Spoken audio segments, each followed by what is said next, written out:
today will take too long. I I know that Fridays a lot of people don't meet with their classes, and we didn't first term, but I just don't know how we would fit all of the material in without doing that. So I appreciate that y'all are here 3 times this week, first thing in the morning. I know that's I know that's tough, and I appreciate that. So I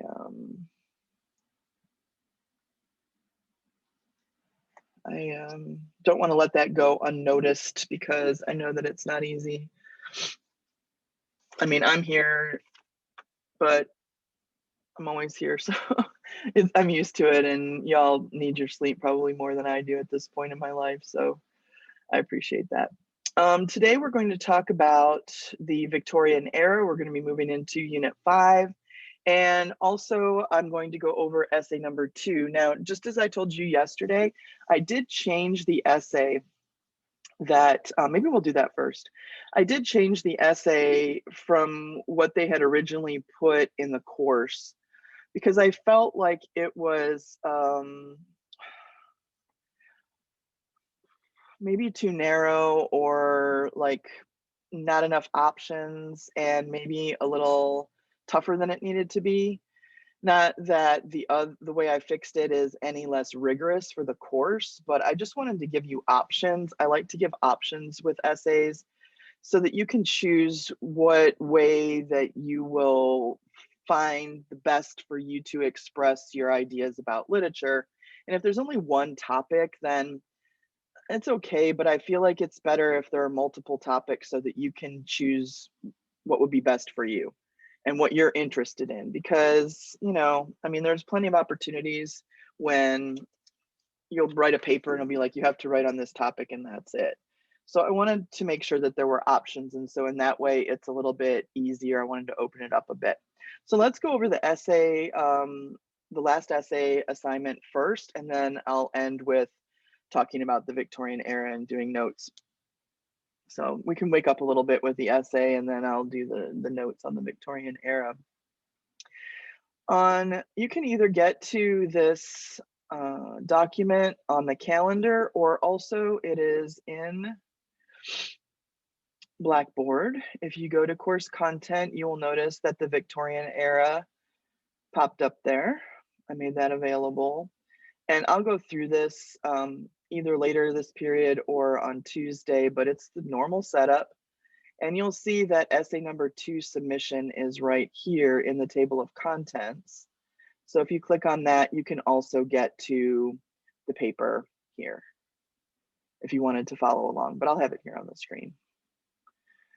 So the research paper, just like first semester, we had an analysis paper and a research paper, and it's the same thing this term. We already had our analysis paper where you had different options with Othello. This is the research paper, so it's a longer paper and it's more of a report. In other words, you're not expected to come up with your own theories and ideas. You're just supposed to go and find out what scholars have had to say about the topics, whichever one you choose. So in some ways, the research paper is a little bit easier because you don't have to do the analysis work of trying to say something about the literature. You're just researching what others have had to say about the literature and compiling it in a paper that is organized. So that's true from first semester. I do want to underscore the idea that of the difference between an analysis paper and a research paper, and I'll probably say it a lot between now and when the papers due, because there were a couple people first semester who for the research paper did not do research and they just answered the question themselves and wrote more of an analysis. And so I don't want that to happen because obviously those papers didn't do very well. So I just want to be really careful about how you are not an expert in the literature. We're just learning it this term. So what the job is to go and find out what experts do have to say and put that into a report so that you can learn from that process. So let's look at the task here. Write a research paper of 6 to 8 pages using one of the options below. Now there are 3 options, and I'm going to go through each one. And if you have questions, just go ahead and pop them in the chat or unmute yourself, and I will answer them. We also have other times in the calendar in the coming weeks where I'm going to spend some time talking about this paper too. So this is just the introduction of the paper, so you can start to think about what, you know, what you want to do, and start thinking about that final, thesis and so on. We'll be using MLA documentation. You need to have at least 5 sources. So 3 of them have to be articles from the JSTOR database. And I don't think you're going to have any trouble finding any articles because your topics are pretty wide open. And if you choose a specific work, author, or time period and you can't find resources, then you should be able to switch to another work, author, or time period pretty early on and find plenty. But I don't think you're going to have trouble finding legitimate sources. So basically it's set up so that you can write your research paper on a single text that we have studied this term, an author from this term, or a literary period from this term. So if you're really, really interested, say, in the Romantics, and you're like, oh, I really like the literature from that period or the medieval literature, then you can choose to do your research paper kind of on that period and the influence that that period had on English literature. If you really, really liked a certain author, we read a poem or two, and you really liked that, then you can explore that poet and go into more depth into their work and see what scholars have had to say about their contribution to English literature. If there was a specific piece that we studied, that maybe Paradise Lost or a poem, one of the sonnets, that you really, really enjoyed, then you can write your research paper about what scholars have had to say about that piece. So you're going to be kind of choosing between writing about a text, an author, or a literary period, depending on your preferences. So the goal is to demonstrate a thorough understanding of the contributions of specific works, authors, and literary periods to the whole of British literature. I put a highlighted thing there. I already went over that. I just I was really torn when I had people who turned in analysis papers for research papers first semester. I just don't want that to happen again. The scoring rubric is here. Maybe we'll visit that another time. It's the exact same rubric that we had first semester with the research paper. Let's look at the 3 options that you have. So depending on whether you want to work with a literary period, an author, or a specific text. So you have to choose between those 3. The first option is looking at an entire period or a movement. So if you're really interested in, say the Romantic period, then you can focus your research on that period. And for that kind of paper, you would be contemplating some of these questions that I've listed here. What do we owe to the writers of the past for the richness of today's English language and literature? So how did the writers of that period influence the English literature that we have today? What can we trace back to Chaucer? What can we trace back to Shakespeare that still exists? What did they do to change the course of English literature in this movement? So you're going to probably write about multiple authors. You're probably going to write about multiple pieces in order to demonstrate what the medieval period or the Renaissance meant to the growth of English literature or the English language. So if you're interested in a specific movement, then I would choose option 1. If you're interested in a specific author that we've studied, then you can, I'm going to put a question mark there. You can work on option 2. Option 2 is to focus down a little bit onto one particular author. So what significance and influence do we see with that particular author's work? What can we attribute to Swift What was his contribution? What do experts have to say about what he added to the body of English literature? And you might end up writing about more than just what we read. We only read the first section of Gulliver's Travels, for example, if you're going to choose Swift. There's more that Swift wrote. So your research might enlighten you to more of the author's works. It doesn't mean you have to go and read those works. It just means that you have to understand the scope of that author's, work and how it contributed to literature in general. So I wouldn't focus, if you're going to focus just on Gulliver's Travels, then you would probably choose option 3. But if you were just interested in, maybe you're really interested in political satire and you wanted to look at the work of Swift as an author and his impact in his society, his time, and literature at large. So that's a focus there. I did put a note here. You can choose an author that we did not study.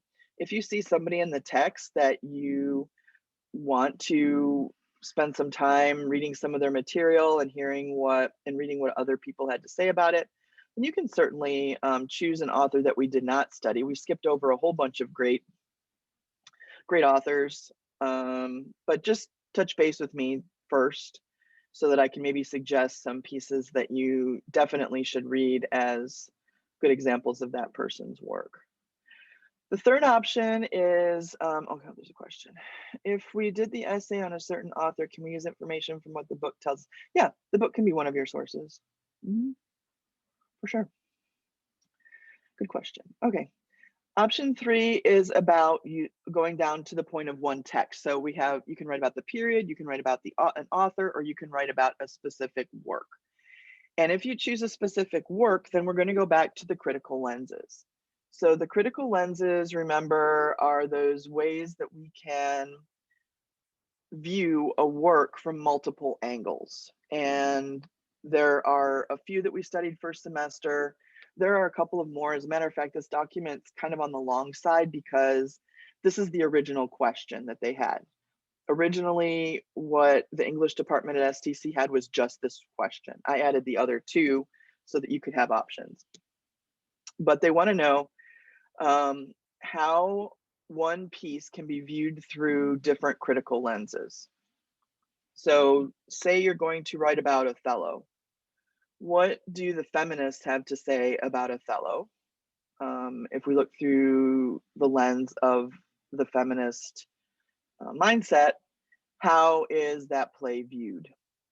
And so you would find resources and experts to talk about that, and you could quote them in your paper, but then you need to find a second critical lens. So whatever piece you pick, you could pick, a sonnet by Shakespeare, you could pick The Wife of Bath's Tale, you could pick Beowulf, you can pick anything from the term, Paradise Lost, and go through and see how this lens views it and how this other lens views it. So then I would be researching, Paradise Lost feminist reading or Paradise Lost psychoanalysis reading. There's a list here of the different lenses that you can use, and the rest of the document kind of gives you an overview of the lenses in case you need a refresher or in case there's a lens that you're not too familiar with. So it says, select a piece of literature we have studied and research how that piece can be viewed in distinctly different ways. Choose between, here are your options for your lenses, psychoanalysis, feminism, Marxism, and formalism. And the rest of the document will walk you through those things, but we studied those first semester. So it would just be like a little refresher. And so you would explain how those theories are reflected in the text or the work of the author. Now remember that the author probably doesn't know that those lenses were ultimately going to be applied. And that's why we sometimes say, well, that seems racist or that seems sexist. It was. They just might not have realized it at the time. And in hindsight, we can go back and say, right, that's cringy because they didn't think the way that we do today. So then it just goes into a short description of each of those 4 and then longer versions. And you can quote from this document if you like. They put sources in here. So like, say for example, you're going to use the psychoanalytical criticism in your paper. They will list here where they got that. This is a long one, but here they have the sources. So you could use these sources if you do that paper. And really that's the rest of the document. So I would just be doing some thinking right now in this early stage, maybe this coming week, which one of those three options seems like the way that you want to go. If, you know, just ask yourself, of all the things that we read, and we still have more things to read. Obviously, we're going to start The Importance of Being Earnest next week, which is a comedy play. We're going to read some more modern things. So something might come along in the next week or two also that you wanted to write about. And just think about what was something that was most interesting to you. And was it because it was this period? Was it because it was this author? Or was it because this was this piece? And then you can kind of start to narrow down which one you want to write about. So the paper is due on May 4th, which I know is like 4 weeks. So I know that's not the greatest turnaround. And of course, this is the time where everybody's having you write papers and do projects and take exams. So that's why I wanted to introduce the idea to you today so you could start thinking and start working. If you already know what you want to write about, work on a thesis, do it little piece at a time. You can email me and say, hey, I'm thinking about doing option 2. Here's my thesis. What do you think? And I'll give you feedback. I might even find some sources for you. And you know, if you want to work it that way, I know that a lot of people end up, you know, kind of delaying it, and you know, procrastination or just tons of work to do. I get that. You know, I'm a master procrastinator myself, but I don't want that to end up in a bad product for you. I want you to, you know, really use this as an opportunity to show what you've learned and what you've been interested in during this term. So, you know, give it some thought next week. If you've got a thesis, run it by me, then you should be able to write the essay, maybe share a draft with me by the end of April, this week down here maybe, and I can give you some feedback. You know, just use the resources and be wise about your paper. It's 20% of your overall semester grade. So if you have questions, you need to ask them. Are there any questions right now?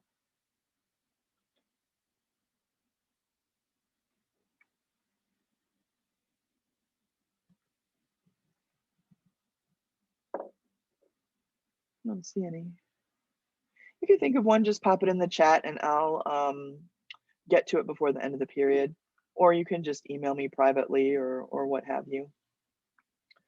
I'm going to switch over and start talking about the Victorian era. So in the unit, let me go through the new unit with you a little bit, and then I will give you the notes on the Victorian period, because the Victorian period is a big one in literature. It's a big, important time and a shift from the Romantics. So you have, as usual, a little bit of an overview. Make sure that you read that. I always try to include a picture of London or, you know, like England at the time.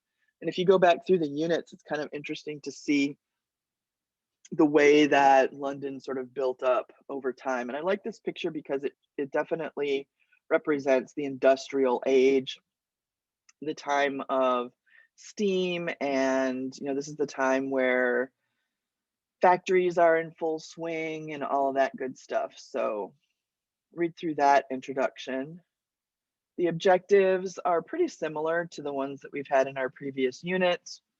Make sure that you know what are the characteristics of the Victorian literature and what are those, how do those qualities reflect in the pieces that we're reading. You should be able to answer questions about the unit readings. There's only one response for this unit because remember I reduced it from 10 down to 10. So there's only one, and we still have, I think, 2 to do before we get to that one.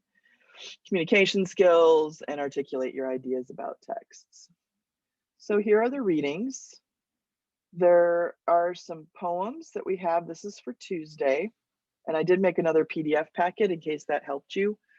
And I don't know why it took me a while into the term to think to do that and take that big, 3,000 page PDF and just give you the little bit of it. I don't know why that took me a while. I'll know for next time. But there's a PDF of these selections. So you can click there and, use a tool or at least read them in a easier fashion than in the long PDF. And after we do that, that's for Tuesday. So this is your reading assignment for Tuesday. I'm going to talk about these pieces and we'll work with them. And then we'll start the importance of being earnest, which is a play. And I isolated the play also into its own PDF for your convenience. So if you think that will help you, then you can put that in there. And we'll start the play on Thursday next week. We just have Tuesday and Thursday next week. So there are 3 acts in that play, and it's a more fun play. It's not as, tragic as Othello. I chose it because it's, more uplifting and funny and the lighter side of life, which we don't get a lot in literature. A lot of the stuff we study is pretty heavy. So I thought I would go ahead and choose the importance of being earnest just to, keep it on the light end once in a while. I do have a film version that we're going to watch. So, and it's almost the same as the written text. I don't know, maybe I shouldn't tell people that. But Oscar Wilde is, kind of, a colorful character in literature, and he definitely wrote a colorful piece. So we'll be going through 1 act each of the successive days. So next Thursday will be Act 1, the next class period will be Act 2, and then Act 3. And then we'll be finishing with the Victorian era. I really wanted to put some Dickens in because Charles Dickens is like the British writer of the Victorian era, but all of his stuff is so long. But I would encourage you sometime to read Great Expectations or Oliver Twist. Probably the thing you would know Dickens for the most would be A Christmas Carol, which is Scrooge, the story of Scrooge. But we're just not going to have time. I had to kick Dickens out, sadly. The contextual notes, these are the things that I tend to touch on as the unit goes by. So you're going to want to read that stuff and make sure that you understand. These are the concepts that show up on the exam, in case you haven't noticed that. These are the ones that show up on those short answers. There's one discussion assignment. This isn't due until the end of April because we have a couple more to do before then, but it's on the play. I know that it's a while off, but here's where you can submit essay number 2. I think by the time you submit essay number 2, we'll be on to the final unit, unit 6. So I'll just move this assignment into that folder when it's time. But maybe somebody already knows what they want to do, and in the next 2 weeks, they just want to, get the paper done. Then it's there so that you can submit if need be. And then as usual, I will link the different class periods. Like today, I'll link in today's lecture here, the video, so that people can go back to it, or people who aren't here today can go and watch it. These are the other video lectures that will start to appear once those dates come up. And then the additional materials. This is the slideshow that I'm going to go through right now. And in terms of talking about the Victorian era. So if you wanted to have your own copy of it, then that's where you can get that. So units set up the same way as the other units. Only one more unit to go. We only have the moderns after this, so that's good. Getting close to the end of the term.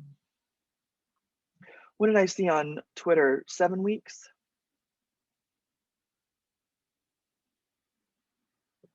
7 weeks to go. All right, so let me go through Victorian era literature. You have the PowerPoint. I'm going to go through the main elements.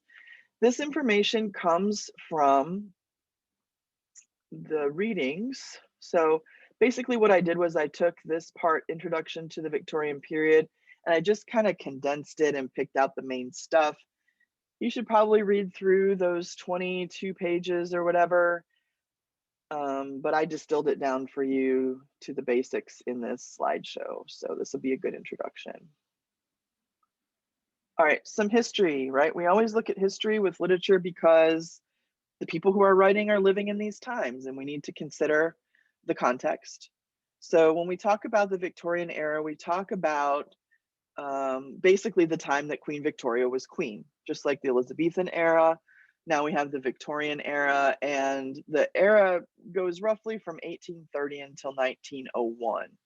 Even though Queen Victoria didn't become queen until 1837, there are certain aspects to the literature that's shifting into the Victorian era before she actually gets on the throne, but we call it still the Victorian era. So this date here, 1830 to 1901, is the Victorian era at large. She got on the throne in 1837. Oops. Again, is a feature that we've seen pretty much since the medieval unit. We have growth. People are expanding, they're moving to the cities. There's the industrial qualities of, work, and people are leaving the farms in the rural areas and going into the cities. And now London at this time goes from 2 million at the beginning of the 19th century to 6.6 million at the beginning of the 20th century. That's a huge growth. People were on top of each other. People were living in squalid conditions just so that they could have a chance to work. Because of industrialization, there are many opportunities, but they're not out on the farm. They have to do with iron and modern modes of transportation and technology. We have photography coming into play during this time, just so that you can kind of like mentally say, oh, okay, this is where we start to have photography. And anesthetics. It's weird to think they didn't really have anesthetics before this time. They would just sort of, throw some alcohol on your wound, or, knock you out with whiskey. Also at this time is universal education. I would put a star by that in my notes, because that breeds more literacy, right? The more that people are compelled to go to school, the more reading happens. And so then literature is affected in that way.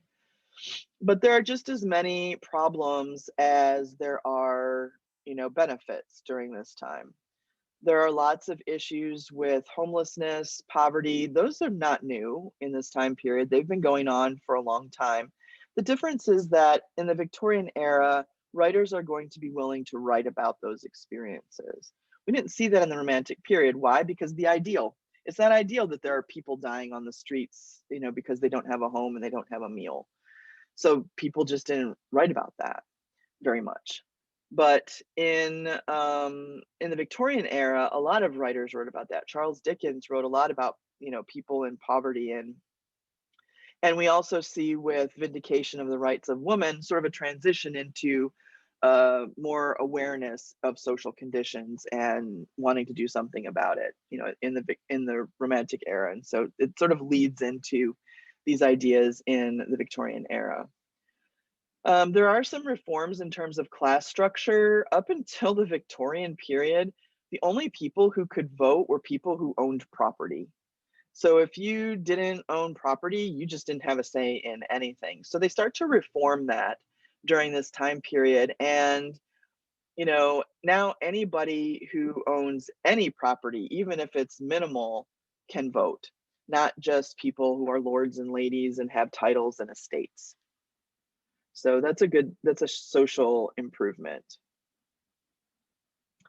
Queen Victoria is credited for a lot of the advances that happen during this time because of the decisions that she made.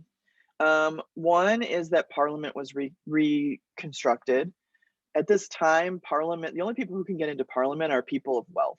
You have to own land, because the idea is that if you don't own land, you don't really have an interest in the decisions that are made in the country.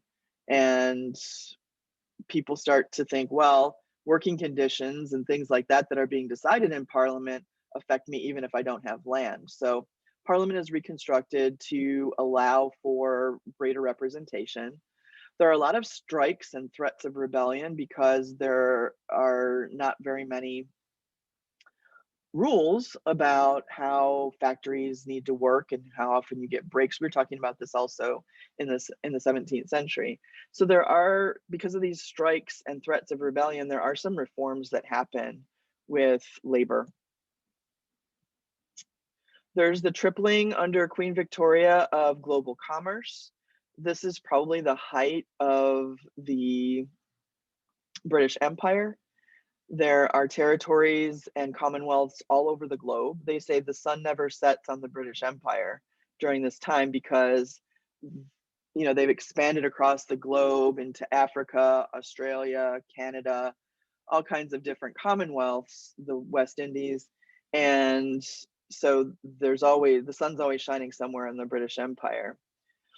The humbling of humanity is also something that is happening during this time. They are refining our ability to think about scientific elements like space. And this is when Darwin comes into play and his theory of natural selection. We also have during this time the US Civil War and the recovery from that, which we're not studying American literature, so it's not immediately germane to our readings, but it is good to know this is the time of the Civil War, toward the middle to the end of the 19th century. So trade was affected, and obviously the British people were interested in the outcome of the Civil War, but they weren't directly affected by it. The last historical point is women's suffrage. I think we could see that coming with Mary Wollstonecraft.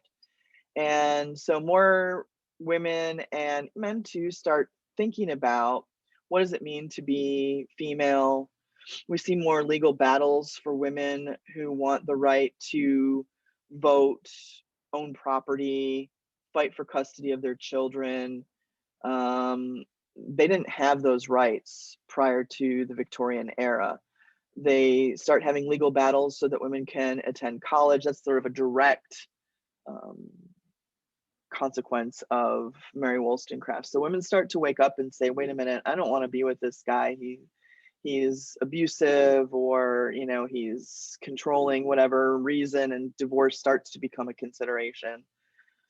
The vote and all of those elements. Before this time, women couldn't really own property. They were property, so they couldn't own it.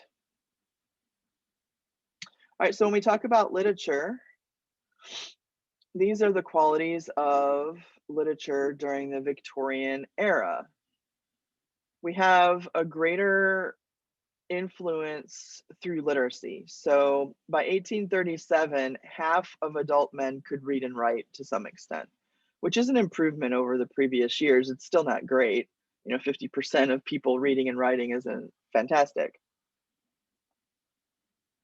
But in the time between 1837 and 1900, because of universal education, people were compelled to send their children to school. So there's almost universal basic literacy that happens during this period. So there's a big growth between 1837 and 1900 in literacy. So that means that there was a lot more reading material, not only because of the schools, but because more people were reading. And it's also cheaper to produce books and things like that.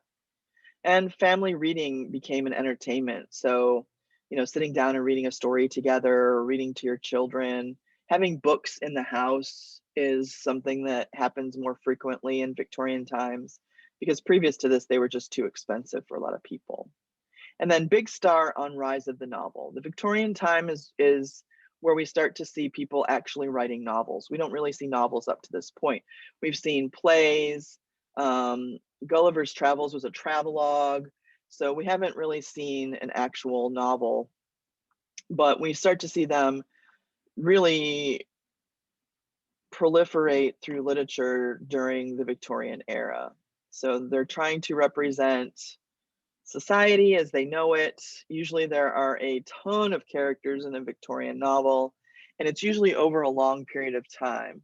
Like Great Expectations, for example, you start with the main character who's like 8, and then he's like 30 by the time the book finishes. So there's usually a wide range, they're usually very long, and we do see women writers and characters being fleshed out more completely in these novels. So the woman's perspective is being considered. It's also the rise of short fiction, and there are some examples there. This is where we have Sherlock Holmes, my personal favorite. I was in love with Sherlock Holmes when I was a kid. Everybody else was all about the movie stars and the singers, and I was like, but Sherlock Holmes. Charles Dickens' Christmas stories, I mentioned those already. Rudyard Kipling had some colonial tales. History has not been kind to Rudyard Kipling. He was involved with colonialism, and a lot of his tales are about colonialism, which is, you know, frowned upon. The British expansion meant that they went into existing places in Africa, etc., and kind of said, we're your masters now. We're in charge of this area, and you're our subjects, and you will learn English and you will serve us, which is super arrogant. There's the reimagining of the poetic voice. We start to see more experiments with poetry. And the dramatic monologue, we're going to read at least one dramatic monologue for Tuesday. If you need a definition of that, you can put that here, but you could probably guess what that is. I'll talk about it more on Tuesday when we read one. Art for art's sake, which is a continuing idea from the Romantic era. Drama and theater flourish. So basically, not only do the long-standing forms of literature continue to grow, but there are also these new ones like short fiction, short stories, and novels. All right, and then some key authors. I always think that it's maybe a bad idea to put their pictures because they always look so grumpy from the Victorian era. You know, you look at this guy and you're like, but Charles Dickens. Did you guys read A Tale of Two Cities? Did you read that when you were like sophomores or something? I don't know. Sometimes people read that in English 3 or English 2.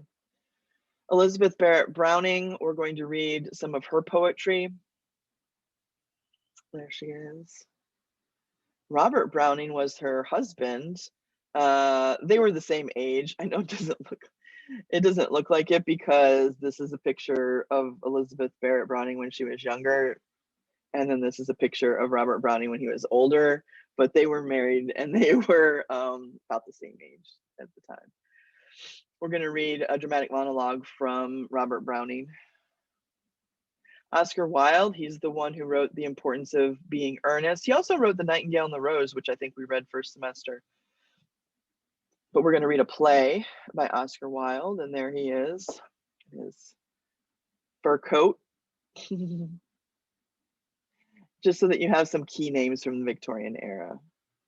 All right, are there any questions on the slideshow or the Victorian era, or does anything come up in your mind about the paper?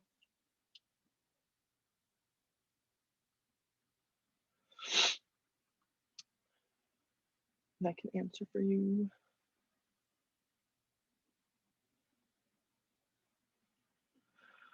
I don't see anything in the chat, so I'll just finish with the readings. So for Tuesday, I need for you to read all of these poems that are here. A couple of them are a little bit on the long side, but they shouldn't be too difficult to read. Read your footnotes. The Cry of the Children is a little bit long, and The Lady of Shalott is a little bit long. The other ones are all fairly short.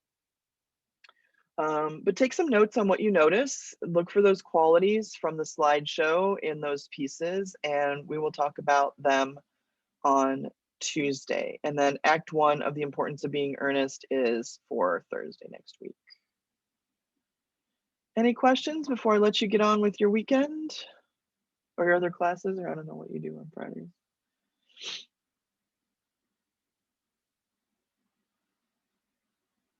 I don't see any questions, so I hope that you all have a good weekend, and I hope that you enjoy some poetry from this new unit. So I will see you on Tuesday. All right, bye.